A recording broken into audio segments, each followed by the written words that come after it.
رشتہ دیکھنے کے لیے آنے والیاں ایک چھوٹے سے بچے کو بھی ساتھ ضرور لاتی ہیں تاکہ ان کو باتھ روم لے جانے کے بہانے پورا گھر دیکھ لیں۔ شکر ہے کہ دل ٹوٹنے کی آواز نہیں آتی، ورنہ پاکستان میں تو ہر طرف ٹھا ٹھا ہی ہونی تھی۔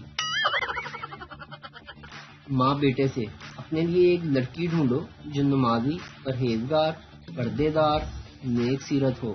بیٹا: امی جان یہ بتاؤ کہ شادی کرنی ہے یا پانی دم کروانا ہے؟ جو بھی یہ سوچتا ہے کہ پیسے سے خوشیاں نہیں خریدی جا سکتی وہ پیسے میرے اکاؤنٹ میں جمع کروا دے۔ شکریہ۔ ایک اندازے کے مطابق دنیا میں 6500 زبانیں بولی جاتی ہیں، مگر ان میں سے ایک بھی ایسی نہیں جو عورت کو سمجھ آ سکے۔ ایک جنگل سے ایک قافلہ گزر رہا تھا کہ اچانک سے شیر آ گئے اور انہوں نے ایک ایک کر کے سب کو کھا لیا۔ ایک بوڑھی عورت رہ گئی۔ اس عورت نے پرفیوم نکالا اور آگ لگا دی، جس کو دیکھ کر شیر پیچھے ہٹ گئے۔ جب پرفیوم ختم ہوا تو آگ بھی بجھ گئی۔ شیر دوبارہ اس عورت کی طرف بڑھے تو اس عورت نے موم بتیاں جلا دی۔ شیر پھر پیچھے ہٹ گئے۔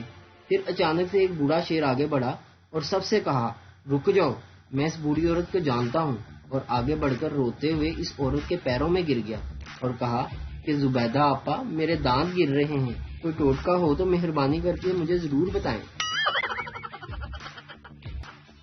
پاکستان میں جتنا سامان الماری کے اوپر ہوتا ہے اتنا تو الماری کے اندر بھی نہیں ہوتا۔ استاد پپو سے: کبھی تم نے کوئی نیک کام کیا ہے؟